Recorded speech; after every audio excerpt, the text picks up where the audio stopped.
오늘 이 말씀은 아주 중요한 주제입니다. 정말 인간이 바뀔 수 있고 변할 수 있는가 하는 문제죠.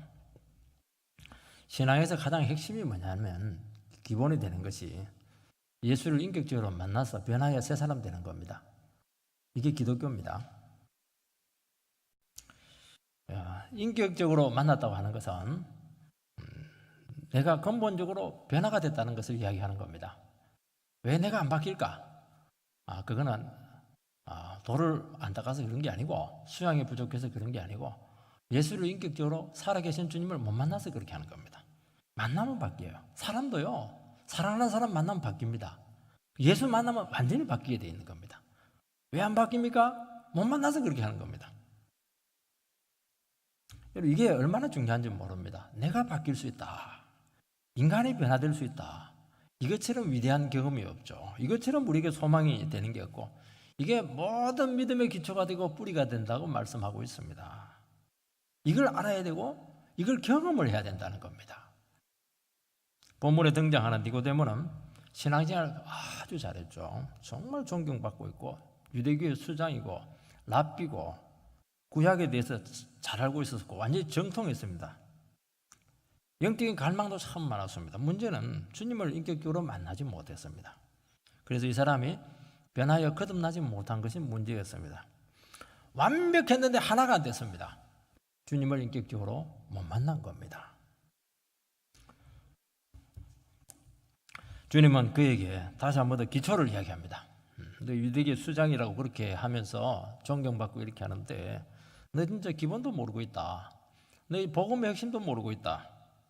그래서 거듭남의 진리, 영적인 세계 아주 이런 부분들을 다시 한 번 더 가르쳐 주면서 너는 바닥에서부터 새로 시작해야 된다고 도전을 하고 있는 것입니다. 네가 아무리 가르쳐줘도 문제는 뭐냐니까 니고데모가 이해를 못하는 겁니다. 왜냐하니까 자기가 알지 못하는 것이고 자기가 경험을 해보지 못했기 때문에 이게 도무지 말로 설명이 안 되는 겁니다. 여기서 어려움을 겪게 된다는 겁니다. 그래서 주님께서는 포기하지 아니하시고 어떻게 네가 변하여 새 사람 될 수 있는가 하는 것을 그 이후로 계속 설명을 하는데 오늘은 다 말씀드릴 수가 없고 우리가 어떻게 변하여 새 사람 될 수 있는 그 가능성이 어떻게 나타나게 될 것인가. 그래서 말씀을 통해서 변화와 능력과 은혜 속으로 우리를 초청하게 되는 줄 믿습니다. 여러분 잘 안 바뀌고 있죠? 신앙생활 오래 했는데도 똑같지 않습니까? 그게 정상이 아닙니다. 다시 이 변화의 세계 속으로 여러분들이 푹 들어오는 은혜가 있게 되기를 축복합니다. 첫 번째는 이 영적인 세계를 니고데모는 이해를 못했습니다. 니고데모는 다 가졌습니다. 팔방민, 빠지는 데가 없어요. 이 사람은 권력이 있죠, 돈 있죠, 명예 있죠, 존경 있죠, 종교까지 가지고 있습니다. 그런데 문제는 뭐냐니까 늘 마음속에 채워지지 않는 이 결정적인 것이 하나 있었습니다. 다 가졌는데 목마른 겁니다. 갈증이 심해요. 허기가 늘 있습니다.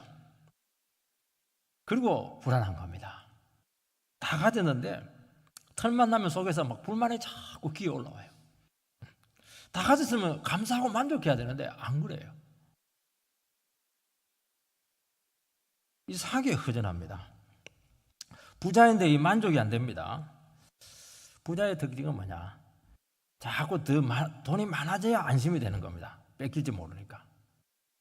아니 충분한데 안 되는 겁니다. 이게 높이 올라갔는데 불안해요. 왜냐하면 언제 떨어질지 모르기 때문에. 그래서 안 떨어지려고 막 계속 자기 인생을 막 다그치는 겁니다. 초인적인 힘을 발휘할 때가 참 많아요. 존경을 받고 있습니다. 존경받는 게 자연스러워야 되지 이거 굉장히 어려운 문제입니다. 내가 존경받을 만한 인물이라는 것을 계속 증명을 해야 되니까 얼마나 그 삶이 힘들겠습니까? 자기는 존경받을 만한 인물이 안 돼요. 제일인데 무슨 놈에 뭐 그게 있겠습니까? 허점도 많은데 그 허점 다 가리려고 하니까 힘든 겁니다. 이거 고매한 인격을 가진 사람으로 살아가는 체를 해야 되니까 아주 힘들지 않겠습니까? 가만히 있으면 도태될 것 같으니까 뭔가를 계속 해야 됩니다. 오늘 사람들은 할 일 없으면 미쳐버립니다. 왜냐하니까 일이 내 존재 의미이기 때문에 일이 없어지면 사형입니다. 은퇴하면 그래서 기도 많이 해야 됩니다. 일이 없어지니까. 그래서 만들어서도 뭔가 일을 해야 내가 살아있는 그런 느낌을 가지는 겁니다. 이게 뭐냐니까 이게 정상이 아니라는 겁니다. 이게 예수 만나지 못한 증거라는 겁니다. 종교생활 열심히 했습니다. 종교생활 열심히 하면 어떻게 해야 됩니까? 하나님 감사하고 감격이 터지고 이렇게 해야 되는데 하나님이 점점 더 무서운 겁니다. 두려운 겁니다. 혼자 하나님 짝사랑하고 있는 겁니다. 하나님께 가까이 가면 하나님 더 멀리 간 것 같아요. 왜냐니까 주님을 인격적으로 못 만나서 이런 현상이 나타나는 겁니다. 니모가 얼마나 답답하고 불안했으면 그 고매하신 훌륭하신 사람이 그 청년 갈릴리 그 촌떡 청년을 찾아와서 한 수 배우려고 했겠습니까? 예수님께 나와서 뭔가 좀 돌파구를 찾고 인생의 답을 찾기 위해서 왔는데 예수님은 막 듣도 보도 못한 뚱딴지 같은 말씀을 또 던지니까 또 충격을 또 더 받는 겁니다. 너 바닥에서 시작해야 된다. 너 거듭나야 된다. 너 물과 성령으로 다시 태어나야 된다. 중생해야 된다. 위로부터 나야 된다. 네 영혼 속에 성령의 바람이 불어야 된다. 이거 하나도 이해가 안 되는 겁니다. 이게 도무지 무슨 말인지 깨달을 수가 없습니다. 그래서 니고데모가 뭐라고 대답을 했냐니까 9절에 나오고 있습니다. 니고데모가 대답하여 이르되 어찌 이런 일이 있을 수 있나이까. 도대체 이해가 안 된다는 겁니다. 니고데모는 영적인 세계에 거듭남의 원리에 대해서 이해할 수도 없었고 이것을 받아들일 수도 없었고 몰랐습니다. 저는 좀 대학교 때 예수를 믿었습니다. 이 같은 과에 있는 그 친구가 옆방에 하숙방에 같이 지내고 있었는데 저는 오랫동안 그 친구의 예수 믿는 그 친구의 삶이 이해가 되지 않았습니다. 그 친구는 중간고사가 있어요. 기말고사가 있는데도 불구하고 주일날 꼭 교회를 갑니다. 그리고 주일날 그 반사를 했기 때문에 교사를 해요. 그리고 이 사람 친구는 대학부니까 대학부까지 하고 옵니다. 그러면 저녁에 옵니다. 나는 그때 열심히 도서관에 공부를 많이 했죠. 그러면서 야 저런 식으로 살다가 졸업이나 하겠나, 저런 식으로 살다가 인생 제대로 살겠는가, 이게 굉장히 의문이었습니다. 도서관에 하면 이제 그 친구가 딱 지정석이 또 있어요. 그러면 그게 꼭 성경책에 놓여져 있고 또 보면 성경을 읽고 있고 또 기도도 하기도 하고 이렇게 하는 겁니다. 영어 공부할 시간도 없어요. 전공 공부하는 게 얼마나 빠듯합니까?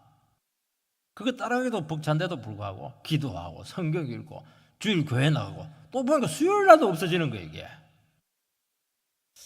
야, 저게 가능할까? 이게 저에게 굉장히 큰 의문이었습니다. 그런데 여전히 그 친구는 장학금을 받았고 나와 별 차이 없이 학교 성적이 나왔습니다. 그 친구는 나와 다르게 이상하게 여유가 있는 겁니다. 저도 뭐 장학금을 받아야 한다는 압박감이 있었지만은 저는 원래 삶 자체가 굉장히 강박적이었어요. 막 다 거쳤습니다. 왜냐니까 세상에 믿을 놈은 나밖에 없으니까 아무도 안 도와준다. 내가 살아남아야 된다. 이게 제 인생 철학이었죠. 뭐. 근데 너무 달랐어요. 너무 달랐고 딴 세계에 사는 것처럼 그렇게 저는 다가왔습니다. 야, 너는 어째 나와 다르냐? 이 얘기를 굉장히 많이 했습니다. 오늘 우리가 세상으로부터 이런 질문을 받아야 됩니다. 참 너무 절박하고 힘든데도 불구하고 어떻게 너는 그렇게 걱정 없이 담담하게 인생을 살아갈 수가 있느냐? 얼마나 생존 경쟁이 치열합니까? 회사에서요 다른 사람 밟고 일어서야 되는 겁니다. 그런데 어떤 집사님은, 제가 아는 집사님이세요, 동료들이나 부하 직원들이 물으면 다 가르쳐줘요. 자기를 그냥 팽개치고. 그런데도 이 집사님은 항상 최고의 사원, 투표하면 1등이에요 1등. 인정을 뭐 완전히 받았습니다. 다른 사람 다 도와주고 자기 일 다 하고, 자기 일도 굉장히 많습니다. 이 여유가 어디서 왔는가 하는 것이 굉장히 큰 의문인 것입니다. 주일날 하루 종일 교회에서 어떻게 지낼 수가 있겠는가? 새벽 예배도 나오고 수요일도 나오고 금요일 모임도 나오고 그렇게 해서 어떻게 세상살이를 하겠냐는 겁니다. 사람 만나야 되는데 말입니다. 여러분 청소년들도 여기에 지금 예배를 같이 드리고 있습니다. 일주일 아무리 공부해도 지금 부족한데 교회도 나가고 봉사도 하고 모임도 하고 언제 시험 공부하고 언제 대학교 갈 수가 있겠는가, 이런 도전들이 아마 우리 속에 있게 되게 될 것입니다. 이게 뭐냐니까 세상 사람들에게는 굉장히 어물이고 풀리지 않는 숙제고 다른 세계를 보여주는 것이죠, 이게. 그래서 와서 묻습니다. 야, 너 어떻게 그렇게 여유 있게 살아갈 수 있냐? 그때 뭐라고 대답해야 됩니까? 하나님이 나를 사랑했고 나에게 새로운 세계를 주었어. 나는 너무 만족스러워. 나는 이 능력의 세계를 붙잡고 있고 나는 얼마든지 이 세상 가운데 풍성하게 살아갈 자신이 있어. 이런 고백을 여러분들이 해주셔야 되지 않겠습니까? 이거예요. 이게 우리가 세상에 충격을 주는 것이고 완전히 딴 세계 속에 살아가고 있다는 것을 우리 삶을 통해서 이렇게 보여줘야 된다는 것을 말씀하고 있는 겁니다. 세상 사람들은 그렇게 열심히 살아갑니다. 왜냐하니까 눈에 보이는 것이 전부니까요. 그런데 다 불안해하고 전부 다 답답한 문제를 가지고 있습니다. 왜냐하니까 정말 중요한 본질적인 문제들 하나도 손을 못 대고 있거든요. 해결책이 없어요, 또 사실은. 그러니까 일단은 신문지로 덮어놓고 그냥 열심히 세상을 추구하면서 살아갈 수밖에 없습니다. 예수 믿는 사람들에서 사람들이 굉장히 궁금해합니다. 관찰합니다. 어떻게 매주일 꾸준히 교회를, 그것도 부부가 손잡고 저렇게 기쁘게 다닐 수 있을까? 어떤 형제는요, 예수 믿는 자매가 마주칠 때마다 그렇게 환하게 밝게 웃어준다는 겁니다. 자기는 늘 인상을 찌푸리고 살았는데 내냐니까 인생이 힘드니까 안 풀리니까요. 그 자매를 볼 때마다 마음이 이렇게 안심이 되고 밝아지고 뭔가 소망이 생기더라는 겁니다. 그 얘기를 해요.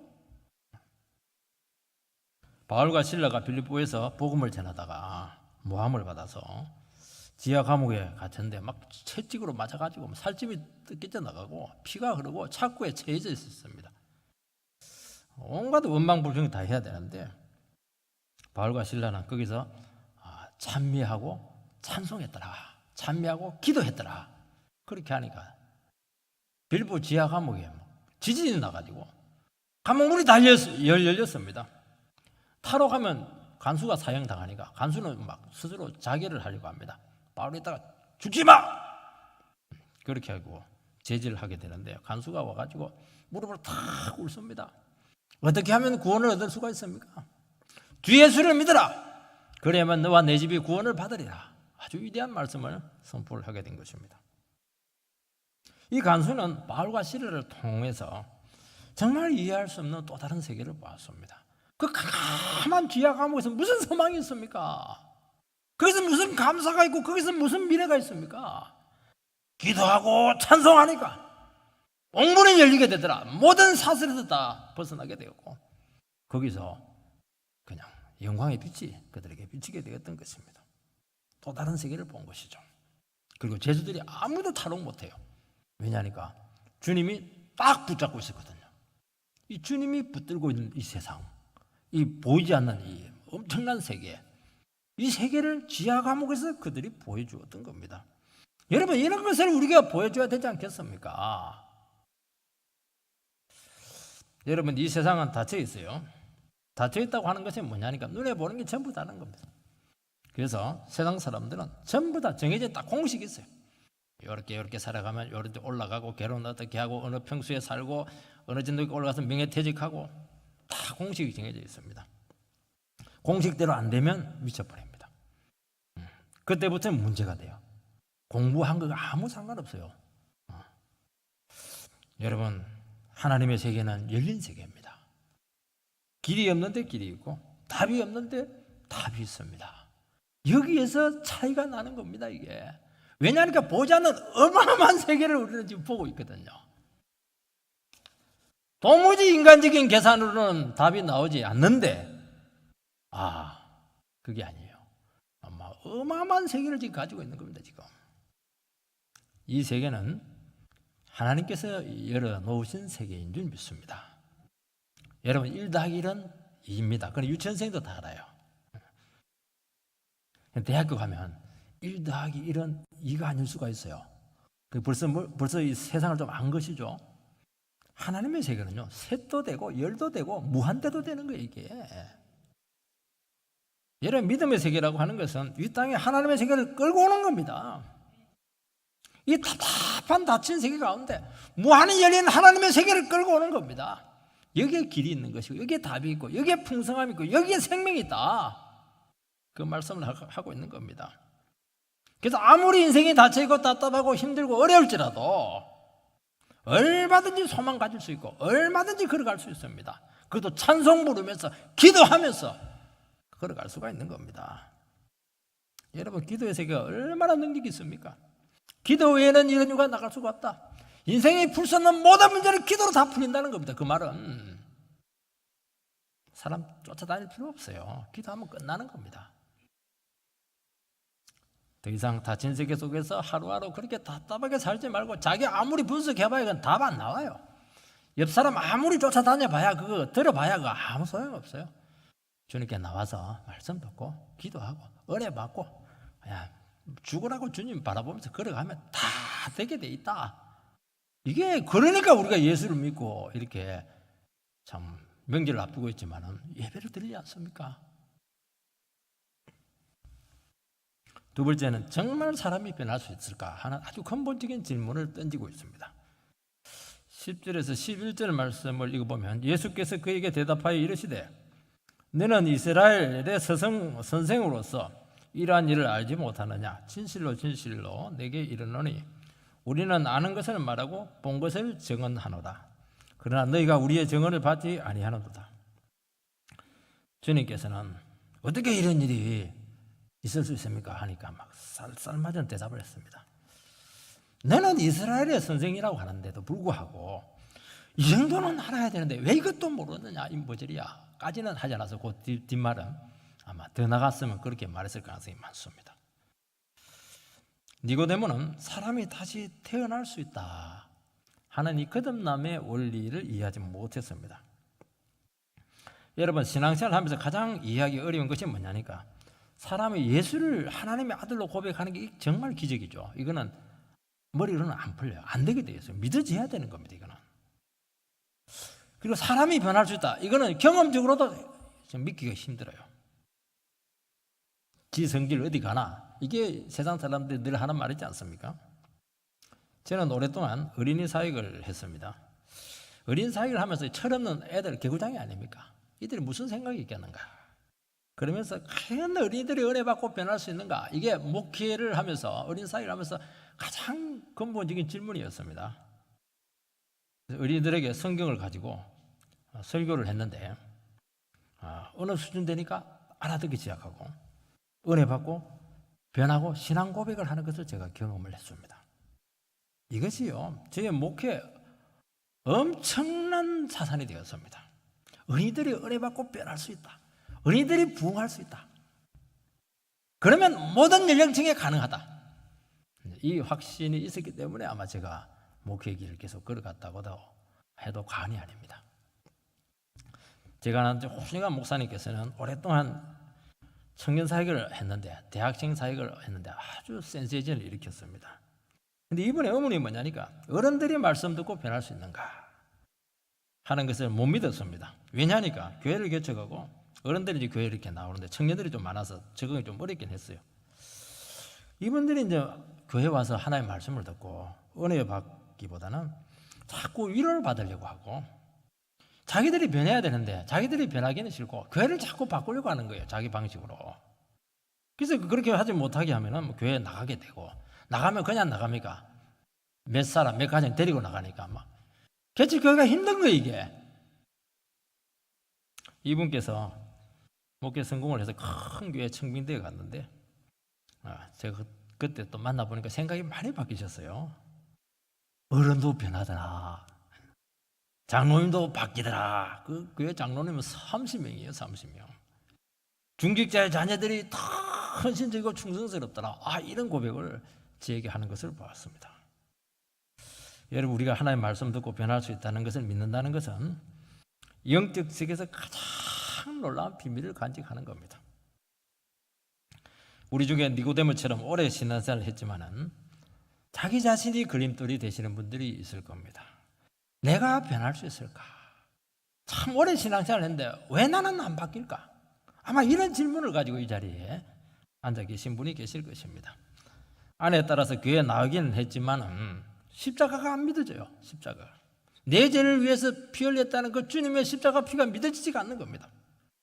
그리고 복음을 들으면 들을수록 화가 나고 막 안 믿어지고 말이죠. 안 들려요. 일단 안 들리니까 은혜가 안 되는 겁니다. 졸려요. 주님께서 오늘 막 책망할 겁니다. 너는 그렇게 오랫동안 교회 다니고 말이죠. 헌금하고 말이죠. 직분까지 받고 이렇게 하면서 아직도 그 기초 중의 기초를 지금 너는 지금 돌파를 못했냐?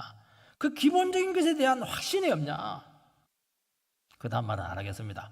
모자리야. 이렇게 했을 가능성이 많습니다. 저는 목회를 하면서 안 변할 것 같은 의심이 드는 사람들이 굉장히 많이 있었습니다. 어떤 분은 막 예수를 믿을 것 같은데 안 믿어요. 정말 예수 믿을 것 같아요. 생긴 것도 예수님처럼 생겼어요. 어떤 분은 절대로 안 믿을 것 같아요. 범죄형입니다, 이거. 근데 너무 놀랍게 믿는 겁니다. 참 생각하고 달라요. 그때부터는 이제 사람 구별 안 합니다. 도리어 범죄형 같은 인간에게 더 소망이 생기는 것을 제가 봤어요. 얼마든지 누구든지 변할 수 있고, 지금은 저렇게 예수를 못 나서 하나님을 인격적으로 만나지 못해서 지금 방황하고 있고 헤매고 있지만은 얼마든지 변하여 새 사람 돼서 정말 멋진 인생을 살아갈 것이다. 이것만 생각하면 소망이 팍 생깁니다. 내 저 인간을 위해서 내 인생을 바치지 아깝지가 않아요. 주님은 니고데모에게 너는 이스라엘의 선생으로서 이러한 것도 모르느냐 막 책망을 합니다. 왜냐니까 니고데모는 알아야 됩니다. 왜냐니까 이 사람은 유대교의 수장입니다. 율법에 정통했고 구약을 가르치는 구약 선생님이었습니다. 여러분, 구약에 말씀하고 있는 것이 무엇입니까? 구약은 딱 하나를 이야기하는 겁니다. 무슨 이야기하냐니까 하나님의 신이 너희들에게 임하게 되면은 얼마든지 사람이 변하여 새 사람 될 수 있다 하는 것이 구약의 핵심입니다. 대표적으로 에스겔서, 예레미야서, 요엘서 여기에 대표적으로 많이 나와 있습니다. 요엘서에 보면 내 신을 남종과 여종에게 부어주게 될 텐데 그들이 신을 받으면은 성령이죠. 성령을 받으면은 예언을 하게 될 것이고 환상을 보게 될 것이다. 청년들이 환상을 보게 될 것이다. 그 얘기를 합니다. 에스겔서에 보면 장차 메시아 시대가 오게 될 텐데 내 신을 부어서 그들로 하여금 율법을 지키게 하겠다. 그런 약속을 하고 있습니다. 예레미야서에는 더 구체적으로 나옵니다. 말세 새 언약을 주시는데 하나님의 법을 사람의 마음판 안에다 새겨 놓아서 너희들을 하여금 마음으로 하나님의 말씀에 순종하는 변화된 백성들을 만들겠다. 새 언약으로 선포되어 있는 것입니다.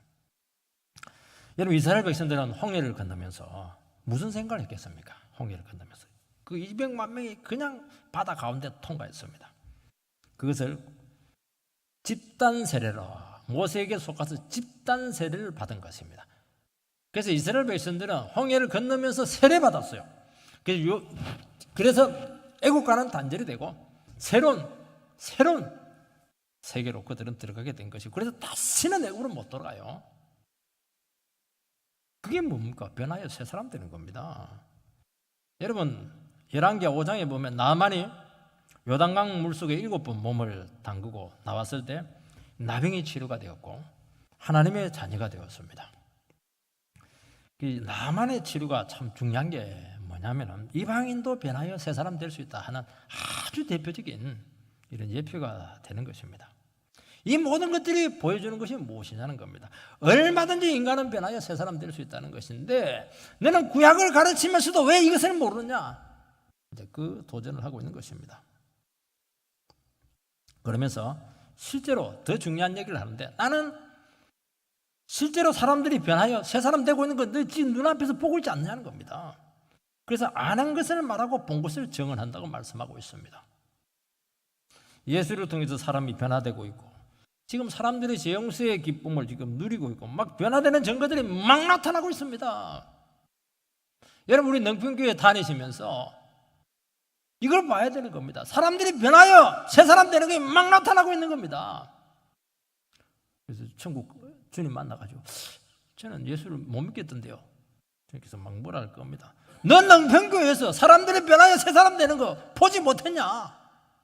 그렇게 책망을 들을 가능성이 많습니다. 여러분, 구약에서 메시아에 관한 예언은 성경에서 난해 중에 난해고 이해가 안 돼요. 이사야서 53장 이런 것들 아무도 이해 못합니다. 고난받는 종, 두들겨 맞고 어떻게 메시아가 두들겨 맞고 이렇게 합니까? 이해를 못해요. 그런데 이스라엘 백성들은 이해 못하는 것도 성경이니까 그대로 기록을 해놨어요. 십자가 사건에 대한 것, 동정녀 탄생 이사야서 9장, 7장, 메시아의 순환 이사야서 53장, 부활에 대한 것, 성천에 대한 것, 성령이 다시 내리는 것, 이런 것들을 어떻게 구약 백성들이 다 이해를 할 수가 있었겠습니까? 왜냐하면 이런 세계를 그들은 경험해보지 못했기 때문이고, 이것은 예수가 와야 성취되는 것이고 이 구원 역사가 완성이 되는 것입니다. 이제 예수님께서 오셨어요. 이제는 모든 풀리지 않는 숙제들이 다 풀렸습니다. 모든 것이 다 지금 나타나게 되었습니다. 이 모든 메시아 사건의 핵심이 뭐냐? 죄인이 구원받고 변하여 새 사람 되게 하는 것이 목적이었다는 겁니다. 딱 그거예요. 그거. 그 당사자가 왔습니다. 이분을 통해서 지금 구원이 막 일어나고 있어요. 물이 변하여 포도주로 바뀌고 있습니다. 사람들이 막 변하고 있는 겁니다. 구약의 약속이 성취되고 있고, 너는 얼마든지 정신을 차리고 돌아가는 현상들을 바라보고 소문을 듣고 이렇게 한다면 얼마든지 말씀을 통해서 확인을 할 수가 있는데 왜 그것을 받아들이지 못하느냐? 네가 과연 이스라엘의 선생이라고 할 수 있겠는가? 지금 주님께서 우리에게 그 니고데모에게 그렇게 도전을 하고 있는 것입니다. 문제는 니고데모가 그 증거를 못 받아들이고 있는 겁니다. 예수 믿고 나오지 않는 거예요. 변하려고 하지 않는 겁니다. 지금 주님하고 막 대화를 하는데 막 버티고 있어요. 안 바뀌려고 하는 겁니다. 주님은 니고데모에게 왜 네가 믿음을 고백하고 변화받지 않느냐? 지금 계속 그 마음을 두드리고 있는 겁니다. 지금 여러분, 사람은요 잘 안 바뀌려고 합니다. 얼마나 습관 하나 바꾸는 것만 해도요 얼마나 힘든지 몰라요. 남편들 그 양말 벗는 거요. 양말 턱 벗어놓고 뭉쳐놔요. 분이 아무리 조금 펴서 좀 세탁기 내려 해도 절대로 안 해요. 똥 싼 것도 아니고 딱 이렇게 해놓습니다. 안 바뀌어요. 이게 잘. 자존심 있어가지고 변하고 싶은 마음이 없는 겁니다. 또 변하면 지금까지 그동안 내가 쌓아놓은 업적도 얼마나 많고 이뤄놓은 공로가 얼마나 많은데 그거 다 내려놔야 되기 때문에 아까운 겁니다. 지금까지 살아온 삶의 방식을 버리고 새롭게 인생을 출발하려고 하니까 두려워요. 어색합니다. 모험하기 싫은 겁니다. 여러분, 사람이 하나님의 말씀을 듣지 못하고 믿음의 증거를 보지 못했기 때문에 구원받지 못하는 게 아닙니다. 내 생각, 내 이성, 내 경험, 내 인생 개똥 철학인데 그것도 전부 다 인생 철학인데 그거 전부 다 지 생각입니다. 그걸 막 붙잡고 막 집착을 해가지고 못 내려놓는 겁니다. 내 삶을 바꾸고 싶지 않은 겁니다. 적당히 죄지으면서 사는 이거 굉장히 재밌는 거예요. 이게. 이대로 세상 누리면서 지옥 가도 좋다. 그런 담대한 마음을 가지고 살아가고 있습니다. 주님께서 직접 오셔서 말씀하시고 기적을 보여줘도 안 돼요. 안 돼. 그렇게 말씀을 퍼부어도 안 바뀐 사람은 끝까지 안 바뀌어요. 참 위대한 마음을 가지고 있는 겁니다. 주님도 참 너 만나가지고 야, 너 정말 대단하다 이러면 한 대 때릴 거예요. 인간은 이렇게 마음은 단단하고 복잡하고 어둡다 하는 것을 보여주고 있는 증거라는 겁니다. 저는 예수를 믿고 신앙생활을 하면서 심지어 목회를 하면서도 가장 어려운 것이 무엇이냐면 내가 변할 수 있다 하는 사실을 믿지 못했습니다. 내가 변해야 된다 하는 것을 받아들이지 못했습니다. 왜냐하면 나는 문제가 없으니까요. 나는 목사니까. 나는 다 된 거예요. 이거. 위대한 착각을 했던 것입니다. 나는 신앙생활을 잘하고 있고 또 사람들에게 인정받고 있고 또 설교하고 있고 사람들을 가르치고 있는 거예요. 근데 내가 변해야 될 정도로 정말 문제 많은 대책 없는 인간이다 하는 것을 받아들이는데 정말 오랜 시간이 걸렸습니다. 내가 해야 될 일은 어떻게 하든지 말씀을 잘 준비해서 사람들에게 은혜를 끼치는 겁니다. 설교를 잘하는 겁니다. 제가 부교육자로 있을 때 이 담임 목사님 설교 중에 제일 듣기 싫은 말이 뭐냐니까 이분은 막 사람들이 길을 끊는데 천재입니다. 교만을 꺾어야 된다. 욕망을 없애야 된다. 이기적인 네 자아를 바꿔라. 이게 뭐 주제목입니다. 완전히 박살 나야 된다. 네가 없어져야 된다. 그 내용입니다. 그리고 네 잘난 자제 말고 정말 다른 영혼이 얼마나 귀한가 하는 것이 눈에 들어와야 된다. 전부 다 이런 것들이 핵심이었습니다. 너무 듣기 싫었습니다. 왜냐하니까 나하고는 상관이 없는 이야기를 자꾸 하니까요. 나의 문제는 길이 열리지 않는 것이고 사람들에게 인정받지 못하는 것이고 세상에 좀 뜨고 싶은데 뜨지 못하는 것이고 그런 것이 문제라고 생각을 했습니다. 더 가져야 되는데 못 가지는 것이 문제였습니다. 내 삶 안에 능력이 나타나지 않았고 은혜가 없었고 그러면 그럴수록 영혼이 메말라가는 것을 경험하게 되었습니다.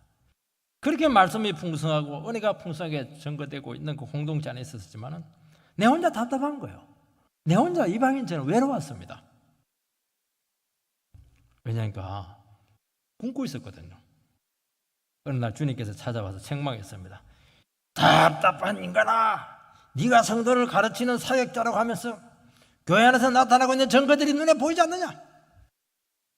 사람들이 얼마나 변화되고 있고 죄를 회개하고 있고 눈물의 고백들이 나오고 은혜 간격들이 터져 나오는데 너는 왜 덩찜지고 남의 일처럼 관망만 하고 있느냐? 네가 구경꾼이냐? 막 그렇게 받아들이지 못하는 완악함에 대해서 막 책망을 했습니다. 제 아내는 참 말씀 하나 듣고 반응하는 데 굉장히 잘해요. 설교 듣고 내들으라고 한 것 같아요. 가만히 보니까 막 은혜 받은 얘기하고 그러면요 좀 딴 여자 같아. 별천지에 온 사람 같기도 하고. 저는 이 감동이 잘 되지 않았습니다. 그때 주님의 책망을 듣고 다 내려놓고 내가 변해야 된다 하는 그 복음을 진심으로 받아들이고 고백을 했습니다. 목사가 되고 나서 한 3, 4년 차 후에 그 결정이 나게 된 것입니다. 그때부터 변화의 삶의 가치를 알게 되었고 그때부터 목회가 무엇인가 하는 것이 열리게 되었고 그때부터 인생들이 눈에 들어오는 것을 경험하게 되었습니다. 변화가 되었고 계속 지금도 변화가 나타나고 있는 겁니다. 여러분 은혜 받고 변화되고 날마다 구원을 체험하는 가치를 모르게 될 때 여러분의 신앙생활은 아무리 오래 할지라도 목표를 잃어버린 것과 똑같아요. 신앙생활을 하지만 눈에 보이는 것을 결국에는 붙잡고 가는 자기 자신을 보게 될 것이고 그냥 종교생활을 하는 겁니다.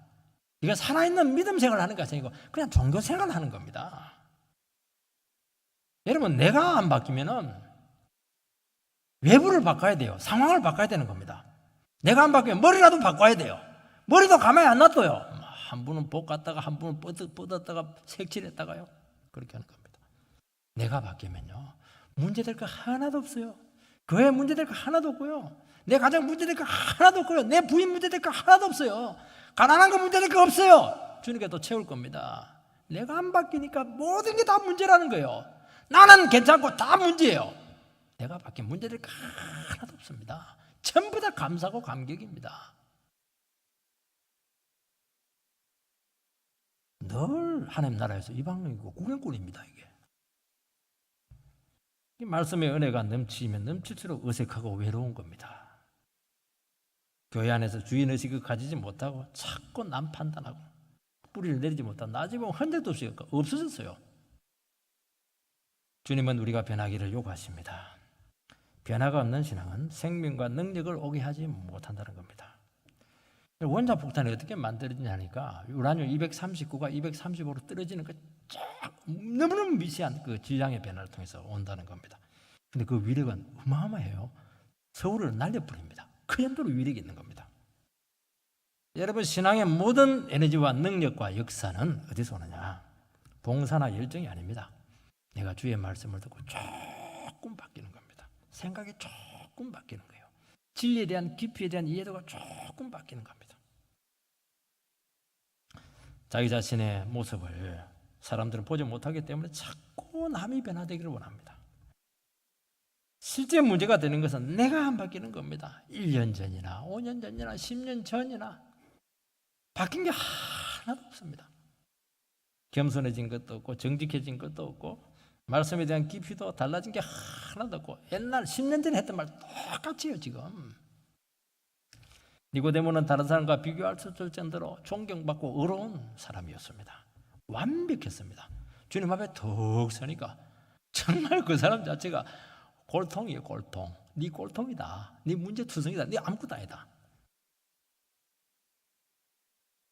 네가 지금 이 순간 내가 문제가 있고 내가 변해야 되고 내가 정말 영적으로 공고한 상태에 있고 메마른 상태에 있다. 내가 주님을 인격적으로 만나야 됩니다. 이런 고백을 지금 요구하고 있는 것입니다. 12절 말씀을 보면 내가 땅의 일을 말하여도 너희가 믿지 아니하거든 하물며 하늘의 일을 말하면 어떻게 믿겠는가. 이 땅의 일, 하늘의 일 나옵니다. 땅의 일은 땅에서 일어나는 일이고 하늘의 일은 하늘에서 일어나는 일입니다.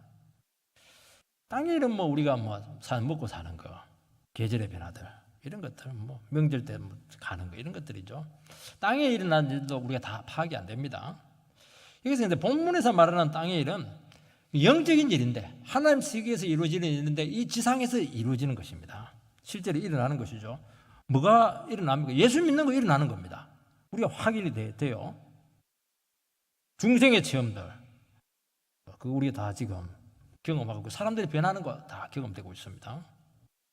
재용서의 체험들, 병든 자가 치료되는 것들, 세례받아 새 사람 되는 거, 이 전부 다 우리가 지금 땅에서 지금 경험하고 있습니다.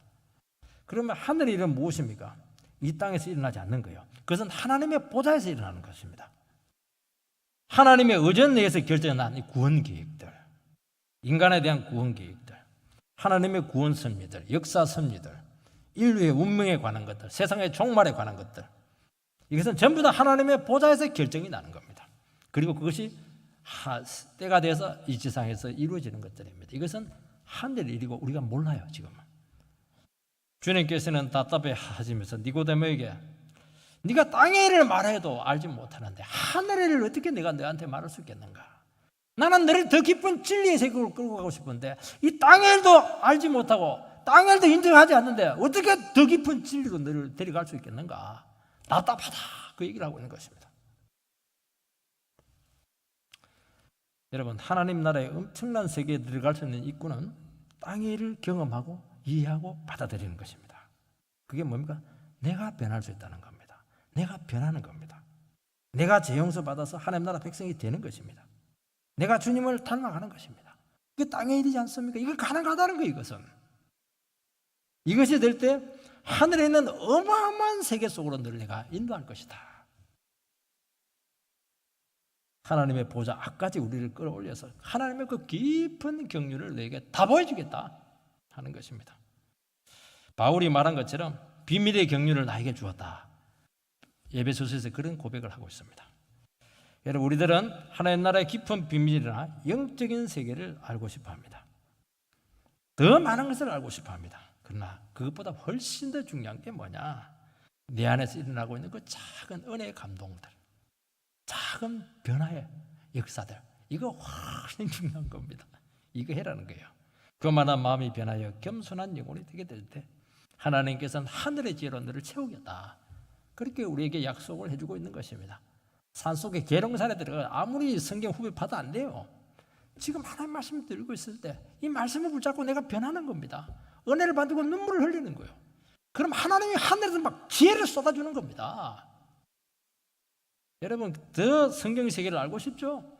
진리의 세계 속에 더 들어가고 싶지 않습니까? 왜냐하면 현실이 답답하니까요. 그 말씀을 가르치는 분에게 가서 배우는 거 좋아요. 제게도 오시기 바랍니다. 그러나 그것으로 되지 않습니다. 성도들의 깊은 신앙의 깊이가 떨어지고 능력이 없는 이유는 배움 자체가 문제가 있기 때문에 그러지 않아요. 인터넷 틀으면 다 나와요. 그러나 그 배움을 통해서 듣고 그냥 흘려버려요. 아우, 좋은 말씀. 내가 변화되고 진정한 제 고백으로 나가지 않는 것이 문제입니다. 여러분, 설교자에게서 제일 중요한 준비는 주석책 보는 게 아니에요. 내가 고난 가운데 하나님의 말씀, 살아계신 하나님의 말씀을 체험해서 이 하나님의 말씀은 생명이다. 이 말씀은 죽은 자도 살린다. 자기가 그걸 믿지 않으면서 어떻게 설교를 할 수가 있습니까? 아무리 성경 봐도요 안 열리는 겁니다. 내가 죽은 자도 살린다. 하나님 말씀 붙들고 가면 절대 안 망한다. 이게 대한 확신이 있어야 이 말씀을 제가 선포할 수 있는 것이죠. 그것도 책에서 나오는 겁니까? 그거는 주님 만나가지고 내가 주님 앞에서 딱 결정을 내리고 결단을 내려서 확신을 가져야 이런 선포를 할 수 있는 것입니다. 지금 엉뚱한 데 가서 자꾸 기웃거리고 있는 겁니다. 지금 여러분, 영감받은 다윗이 광야에서 무슨 성경 공부를 했으면 얼마나 많이 했겠습니까? 그는 그 고난의 절박한 죽음의 현장 속에서 어떻게 했습니까? 죽으라고 주님 바라봤고 자기 자신을 끝까지 죽였고 기질 내려놓고 날마다 하나님의 임재를 체험하는 정말 실존의 위기 가운데서 엄청난 땅의 일들을 너무 많이 체험한 겁니다. 그래서 하나님께서는 시편이라고 하는 어마어마한 진리의 세계를 다윗이 전부 다 기록하게 놓은 거예요. 이게 시편이 뭡니까? 이게 땅의 일을 하늘의 일로 만들어가지고 사람들이 지금도 읽어도요 이만한 노래가 어디에 있습니까? 이거 우리 이런 노래를 불러야 되지 않겠습니까? 여러분, 성경 공부를 하더라도요 성경을 읽더라도 설교를 듣더라도 좋은 말씀이네 그러면 안 돼요. 한 말씀이라도 내 삶 속에 생명이 되도록 해야 된다는 겁니다. 그 한마디만 붙들어버리면 하늘 문이 열리게 될 겁니다. 그런 날이 있게 되기를 주의 이름으로 축복합니다.